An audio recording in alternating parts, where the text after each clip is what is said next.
Hello po, welcome po ulit sa aking channel. Ako nga pala si JR Sobrado. Sa ngayon ay gusto kayong turuan ng karugtong ng naging tutorial ko last time. Meron na po tayong part 1 at part 2 nito sa aking pag-iisa by Cinderella. So ito po yung areglo ko na nagawa sa gitara na request tutorial at request arrangement ni Porfirio Andaliza. So ngayon po ipagpatuloy po natin ang tutorial. So, bali ganito po. Previous chord ay ganito po. So, ang chord position ay ganito.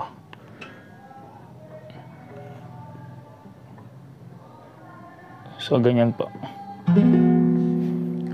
So, ang first finger dito sa second string, first fret. Then, ang next is yung fourth finger nasa fourth fret. Ganyan lamang ho.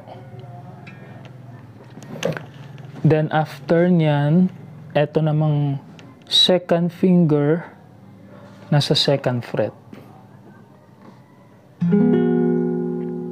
Then arpeggiate lang po. Then etong third finger nasa third fret, second string. So bali, so mag-perform na po tayo ng chords nito, chord position ng ganito. Then, ilalagay na lang po natin itong third finger sa third fret, second string. Then, release, third finger.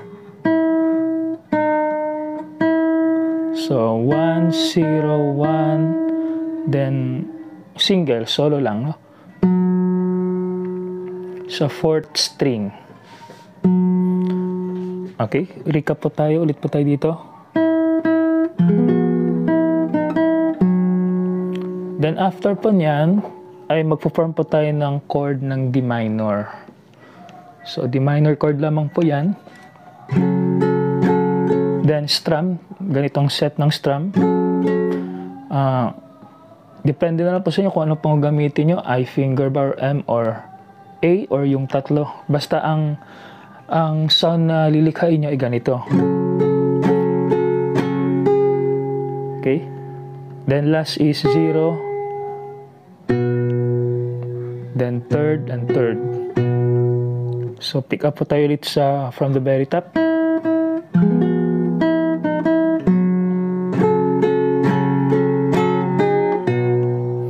Then mag-G. Third finger and fourth finger. Then isang strum, down strum. Then parang may ano dito. Striking, no?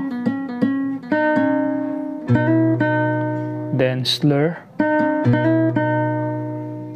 Okay, so pick up po tayo ulit from the top.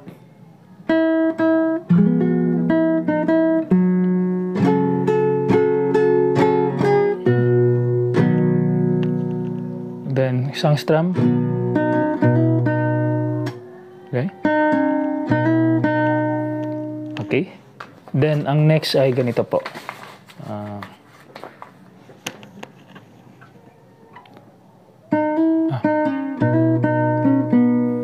Then, 2, 0. Wait. 2, 0. So, 3 and 0. Okay. 3 and 0. Then 2, 2. 3 and 1. 0. 0 and 2. Okay.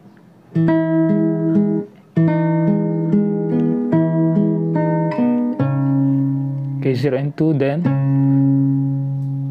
2, 3. So, ang ginamit ko na fingering is ito, fourth finger, 2, 3, 0.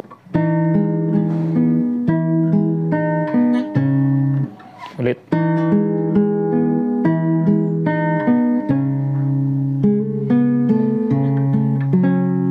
Okay, then 0, 2. Then D minor lamang po dito. D minor. strum. Then 3, 3, 2, then hammer on and pull off, G.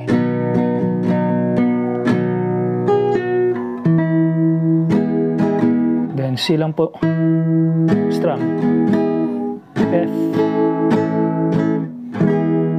C. So kung from dito pa natin kukunin sa D minor,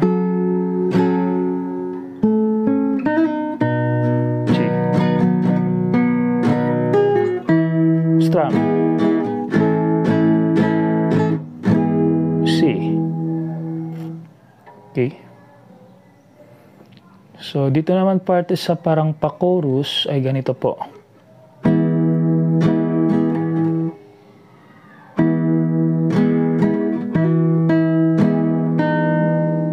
So, bali C lang po yan dyan. Then, hammer on dito. Strum, B or second string, open. Yun, D minor, pero may hammer on dito. 0 to 1. 0, 0. Okay. Pick up tayo dito.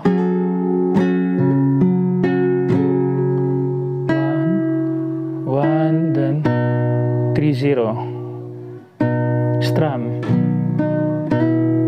Okay. Then, hammer on na naman. 2, 0. So, magpo-form na ulit ng C major or C dito. Strum. A minor. So, dalawang 0 dito sa 5th string. Then, ganito naman po yung chord position na nakapirmi lang po yan. So, 2, 3, 0, 0, 3, 0, then 2, 0, D minor, strum, then 3, 2, 0. Then, mag-form po ng ganitong chord. Okay? Yung parang F pero ganito po ang gagawin natin. So, 1, 1, 2, 0, 1. Okay, 3, 0. Strum. 3. Okay. Strum. Para lang po yung beat, no? Strum. Then, so, 3, 0, 0, 3. 3, 1, strum. Ginawa ko doon, strum. Basta makuha po yung beat nga dito.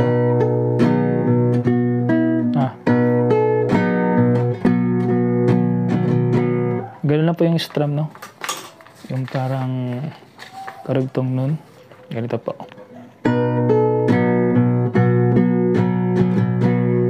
Ganun lang po. Then, start na naman.